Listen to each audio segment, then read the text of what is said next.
Un bon film, c'est lui qui laisse une trace, en silence, une émotion. Welcome, bienvenue à toutes et à tous à c'est tout autre numéro de votre émission Les Arts, c'est rendez-vous qui vous permet d'entrer dans les pleins pieds de différentes facettes bien sûr de l'art. Et aujourd'hui nous allons parcourir l'univers du 7e art avec un cinéaste congolais mais qui évolue au niveau bien sûr du Grand Katanga entre Lubumbashi et Kolwezi.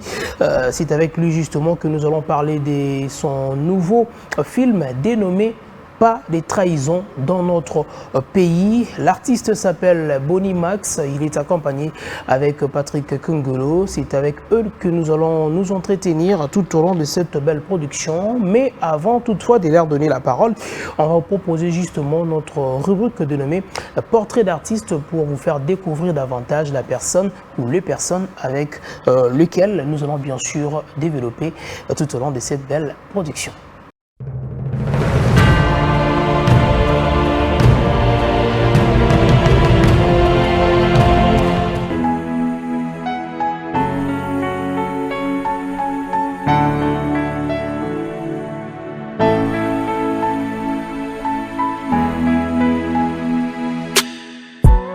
Il se nomme Bonnie Max, il est cinéaste évoluant dans le Grand Katanga entre Lubumbashi et Kolwezi. Bonnie est une plume visuelle, une voix singulière qui explore l'humain, l'intime et les silences qui en disent long. Depuis ses premiers courts-métrages jusqu'à son dernier projet, Pas de trahison dans mon pays, l'artiste Max a imposé un regard à la fois brut et révoltant, ancré dans le réel, mais toujours ouvert aux rêves.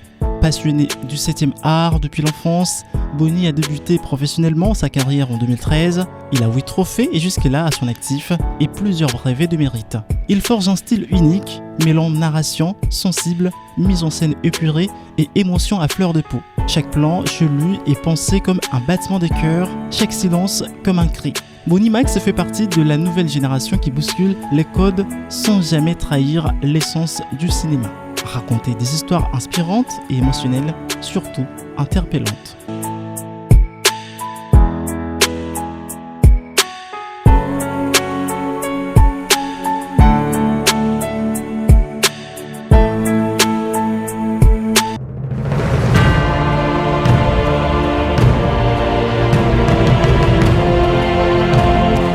De retour sur ces magnifiques plateaux, ils sont avec moi, Jambo Bonnie. Jambo sana ndugu yangu. Habari gani? Bazima. Et Patrick Jambo. Jambo sana. Habari gani? Nzo parawe. Alors tu yebisi batu tout à l'heure que bo évoluera au niveau ya Lubumbashi. On découvre Bolanda biso kuna 5 sur 5. D'abord dans l'entrée des géants to linga au pesa pembote na bandego baza kuna na kata Grand Katanga. Baibake Bonnie Max azana bisoa. Batoto wa Lubumbashi, batoto wa Katanga, mimi lamukia jambo yenu, niko pa plateau hapa wananipokelea bimu Kinshasa. En tout cas, mimi lamukia journée ipite mzuri. Allez, aux ambassadeurs, bien sûr, il y a cinéma, donc on a niveau il y a Grand Katanga. Depuis 2013, on est au Banaki Pena carrière professionnelle, mais tu as Bonnie Max et là on est ça qui comme déclic parce que selon ma information on a mis sauté tant on a dit non moi non et là on est là qui déjà un esprit mais et là on est pena et pour ça qui au que non 2013 et au Lekate il faut qu'on a banda carrière professionnelle. En tout cas merci beaucoup. Déjà sorry kitoko makambo ya nini ya ezaka déjà na makila. OK.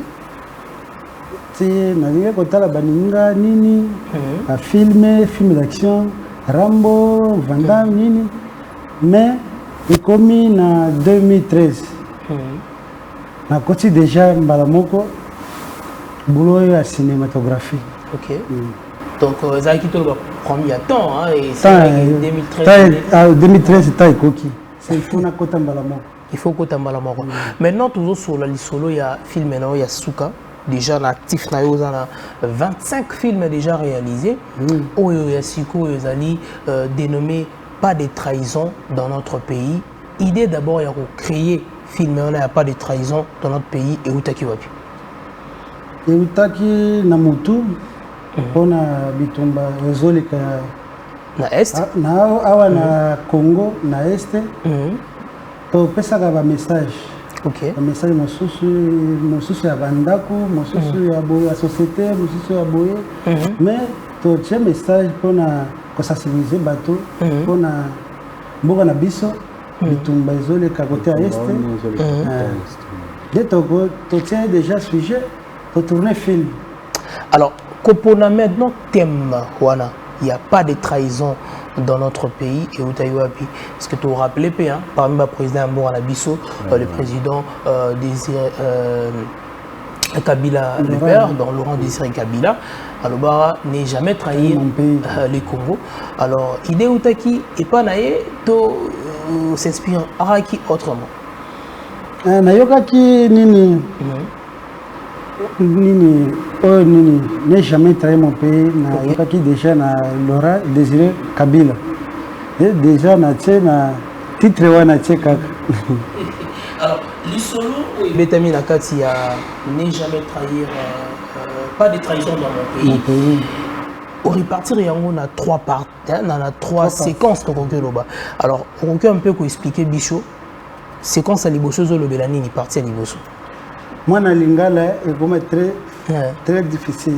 Patrick, les explications là, Patrick, parce que tu te rappelais qu'il y a eu un cinéaste, vous travaillez ensemble avec Bonnie Max. Alors, tu peux expliquer les différentes parties où ils ont amené pas de trahison dans mon pays. Pas de trahison dans mon pays. Donc, au tournant, on a trois parties. Première partie, deuxième partie, troisième partie. La première partie, donc. La première partie de tournée, donc il y a Azaki papa donc abalaki mwana mokonzi parce que mokonzi Azaki papa bokilo na ye mwana mokonzi apesi mobali na ye mbongo no comme famille amso toza na mbongo epezwa mbongo pour se débrouiller ka olukaka moyen comment osala mosala comment kosa sortir quoi yepe azwi mbongo wana eza première partie. La première partie, ok. Azumbongo, ok. Comme moninga na ya ebike, non. Masta na ngaza na mbongo, ba pesa qui déjà mbongo belé. La famille presque. La moi sinae. Ouais. Bakeba, bakeboat, ba meli, nini moninga wana triqué, ba ebi mbongo. Ok. Wana ba ebi mbongo ali. Comme moninga wana moko zongeli non, masta comme ba ebi mbongo fo. Au sala rébellion. Au banda combattre papa Bokilo comme président. Ok. Des pays, idée wana na minute bonana elo sala te ça va à lundi idée na wana première partie. Ok. Na deuxième partie, wana moi ça y est quoi apprendre que mobile nanga ba ibaki mbongo. Akosa kinga ke ba ibi mbongo ezaki mbongo ya papa nanga na pesa ki yake omelangona ba ndumba ba sala ngo ba ambiance ba nini. Nde ba komi oluka bakangaye. Il est déjà ami qui m'a qui déjà mamoko. On a la deuxième partie à la rébellion qui est au coup de bateau. Comment combattre papa et moi sinae. Pour y azala à l'aise azala na paix. Les titi ali. Babundi bundi comme atamo boy bakangi. On a la deuxième partie ici. La troisième partie c'est quoi? Ne ba Salaki makamona pona nini des places titre wana y a pas de trahison dans mon pays du Melakiwa. Voilà, alors je pense que les gens qui sont en train de nous suivre comprennent. Donc la première partie où on parle exactement d'un homme qui vivait avec la fille bien sûr du président, mais cet homme a gaspillé de l'argent qu'on lui avait donné pour s'en sortir dans la vie, et il s'est dit que si il continue de vivre comme ça dans ces pays-là, il aurait du mal, il aura des problèmes.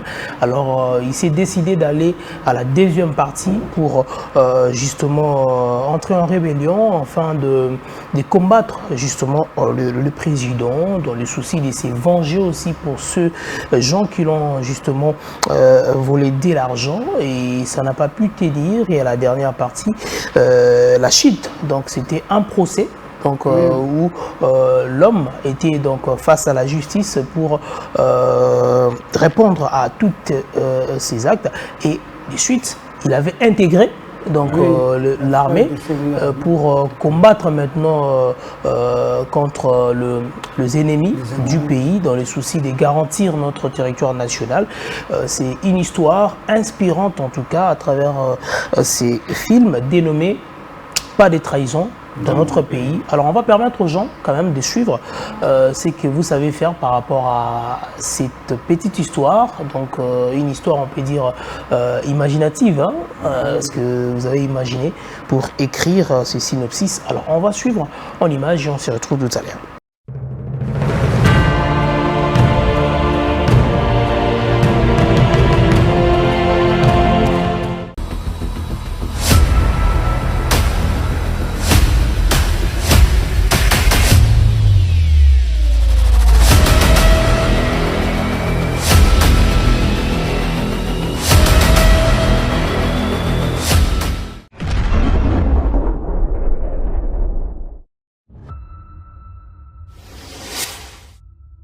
Shimiri sema mwite bantu bote. Bile bintu vinafanyishika mu rayomu yangu abinifurahishe. Mimi naona saa Papa Costa na Landry abasaidi watoto wetu.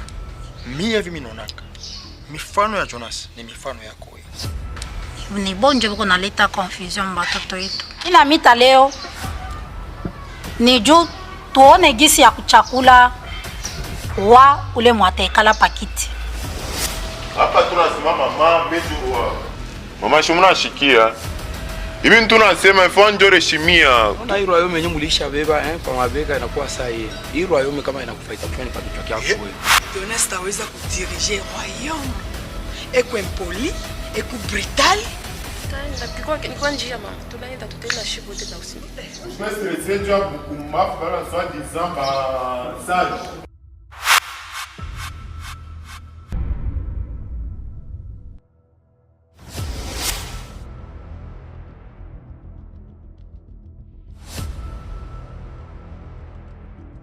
Wow, bena niteswa kule sana. Bashafanya renyo bena kwa miatake mu royaume yenu. Cindy, minashikia. Royaume! Vengeance! Royaume! Vengeance! Pourquoi pas une joie à vengeance?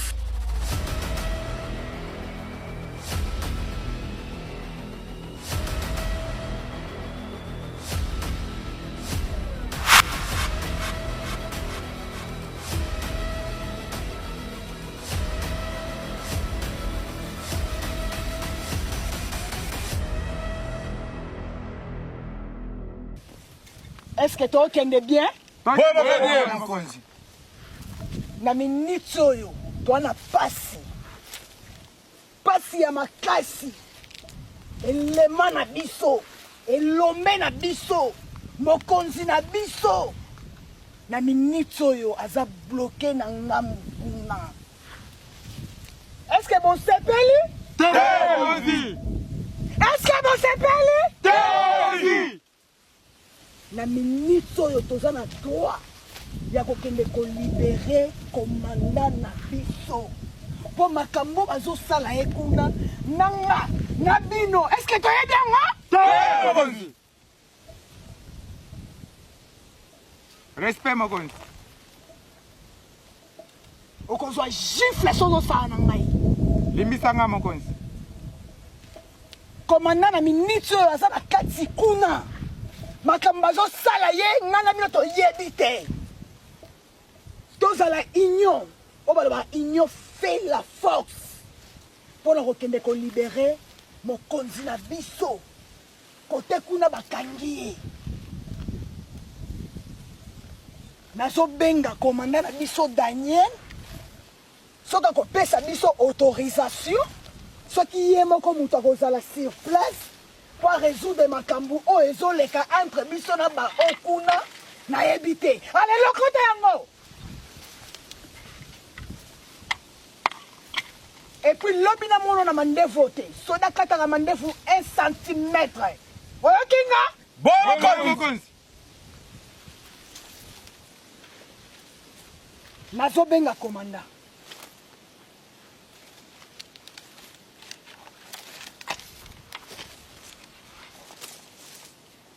Oui, bonjour mokonzi. Bonjour mokonzi Daniel. nazoyeba te idée na yo eza ndenge nini mpona makambo ya komanda na biso kote bakangi tozoyeba te azovivre comment bazotortire na baniveau nini tozoyeba te mokonzi yango toza awa na basoda tu toza na bango awa tozosenga epa na yo idée na yo eza nini. Ok mokonzi, oui mokonzi feleka bongo yango pende feleka bongo bango bakozwa mutu na biso komanda na biso bongo te bango baleki biso na makasi te.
De retour sur ces magnifiques plateaux. Alors Bonimax, ton moni film, voilà. Au tournoi qui en va puis site ni utiliser qui précisément bisikani. Kana Congo, côté Lubumbashi, Kolwezi Likasi, tu ba image, tu sangisi, para mon film est bimi. Ok. Kolwezi Likasi. Et je dis combien de temps pour bosser la film? Un mois. Un mois. Vous avez un maquis, tout le monde n'a pas de maquis, vous avez un maquis, tournage, il faut un jour. Vous avez un mois mobimba na nini? Nakacha tournage. Ok. Dès que tu tournes, on a parti, deuxième partie de tournage, bongo, première partie, deuxième, troisième. Mais que ça a moi une année de repos. Dès que tu es parti, mon sauce. Ok. Le tournage, mais ça a un problème belé pour le transport, l'équipement. Ok, le matériel pour faire déplacer. Ok. Quand tu es belé. Et moi, après, ce qui est aussi tournage. Ok. Après, je continue à aller dans le studio. Studio, on met la caméra. Ok. 2 mois, 3 mois, d'essai. Parce que la partie la plus difficile, tant que ça la film la bino zaranini et ça tant il y a une histoire tant il y a un ça batu rôle ko tourner tout temps où beaucoup mara na heure il y a diffuser un peu de bataille et puis matériel bilamba kolata. Ok. Bilamba kolata nini ba outillage mosusu toza nango ni ba machette nini nyonso il faut ça moins difficile très difficile surtout na la télé. Donc côté costume, la PC Master Mani Makaka Mbote, donc bonne guérison mon frère. Côté costume, ok. C'est un peu compliqué. Parce que ça là, il faut payer ça battu rôle parce que comme film, si tu fais pour nabatu, casting est ça les mains. Après, tu comme film. Après, tu tiens une répétition, répétition à rôle. Pour jouer rôle de tout ça là bongo. Donc maintenant le film où tout ça et comme il a raté que non pour ni mutumo boya ça la rôle X to Y mais à sali en côté ndenge singela qui dans niveau on ça la ndenge tout ça là boy ce qui tout ça en répétition commis déjà un tournage. Ce qui ont joué un rôle bien. Écarté. Déjà joué bien après. Et alors, le film est presque nyonso, ils ont na Swahili. Mais pourquoi l'Indio salara na Swahili? Vous avez pour savoir que bateau baye bango bazara batuka bazakuna na Kankatanga. Vous avez un rêve que l'Indio ils arrivent partout dans le monde parce que Swahili et le rappelle dans le pays Moussouci Afrique, mais c'est pas presque partout.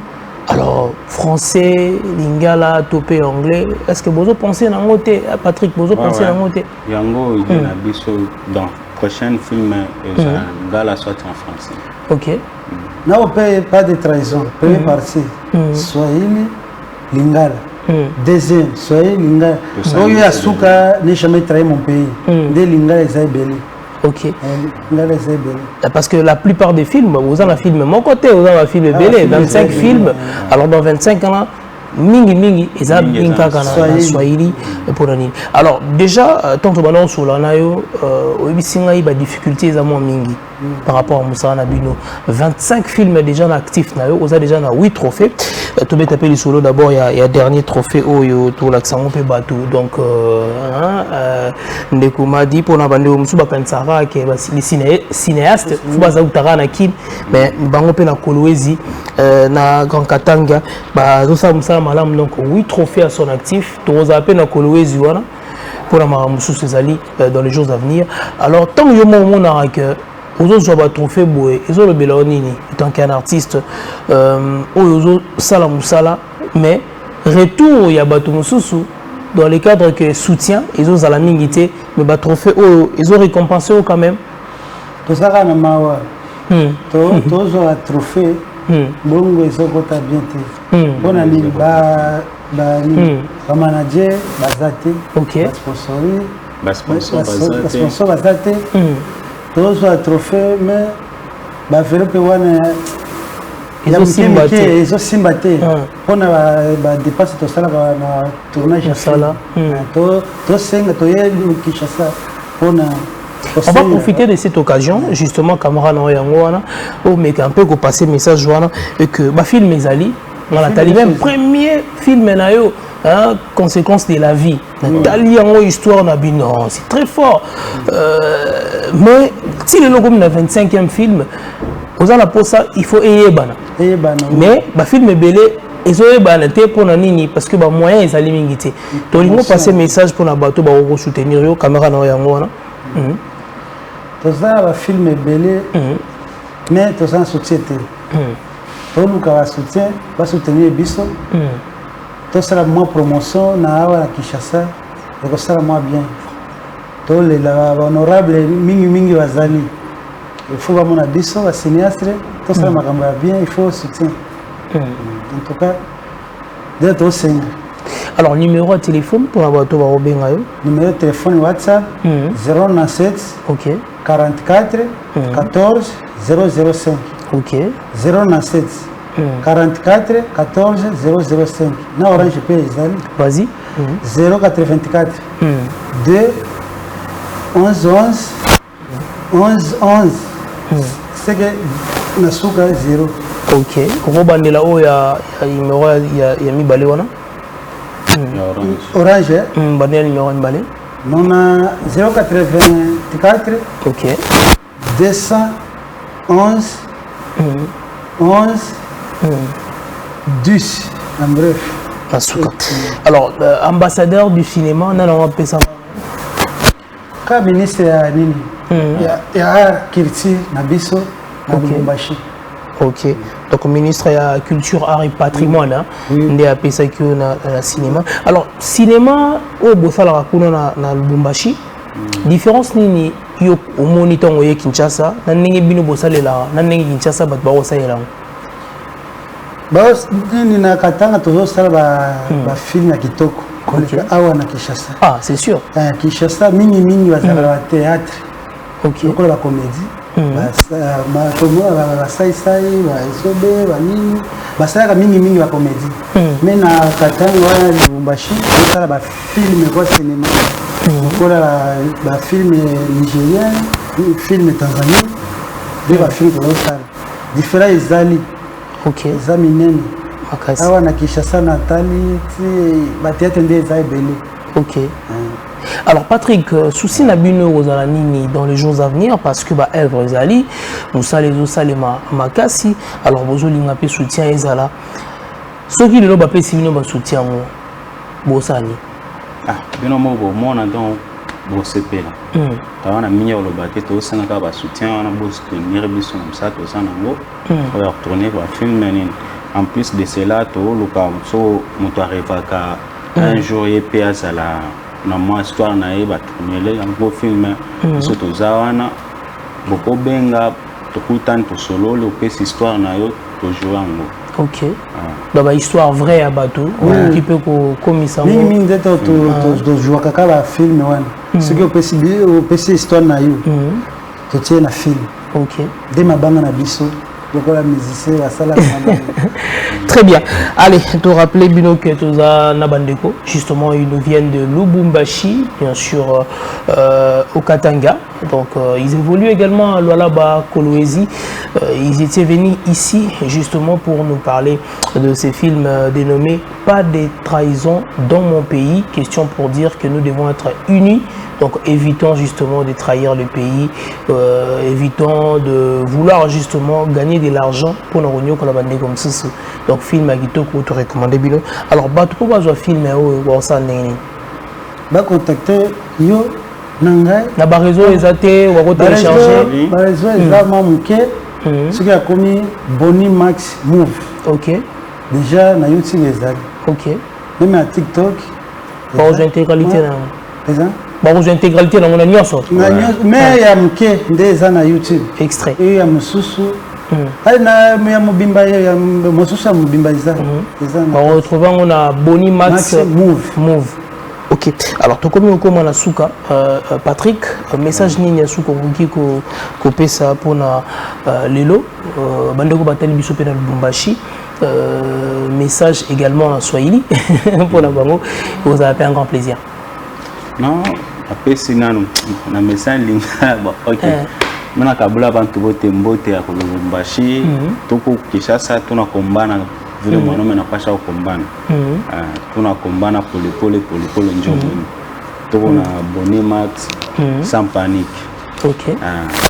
njoo mwenye président wa groupe njoo mwenye tuko naye donc tunakombana chapaka kaji kwa mbele Kinshasa na yo mais je suis sûr que tabam. Voilà. Donc il est sûr qu'il est au Simba.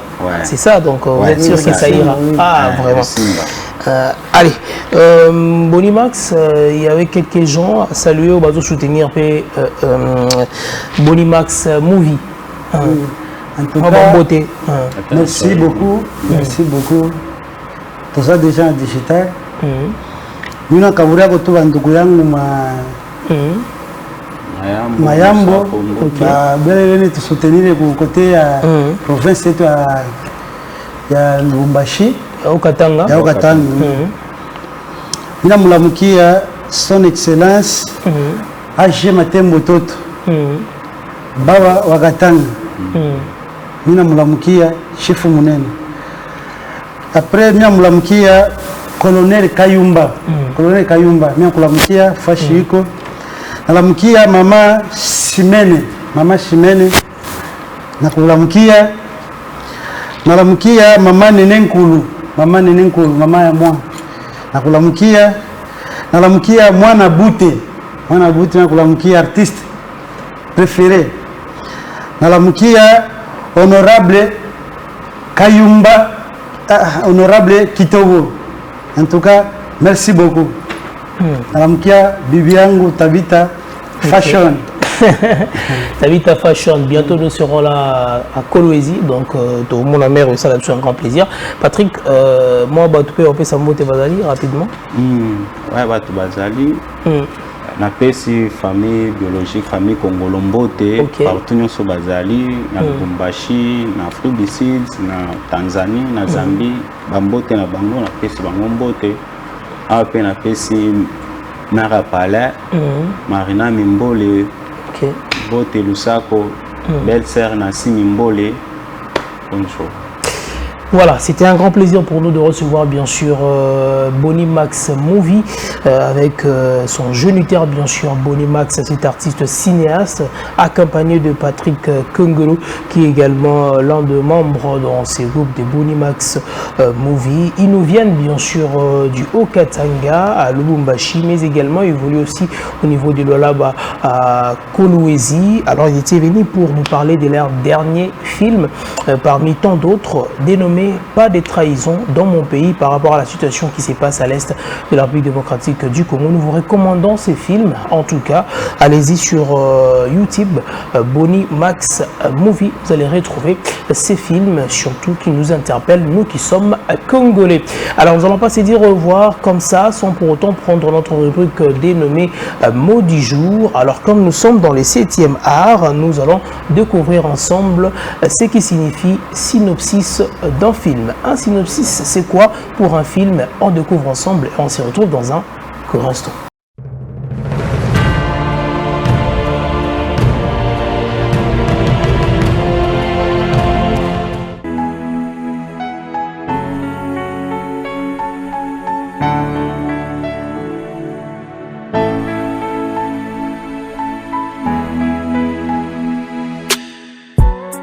Un synopsis d'un film est un récit succinct constituant le schéma du scénario d'un film et qui consiste en une présentation sommaire du sujet et une esquisse des personnages principaux. Ces synonymes sont le projet et le résumé.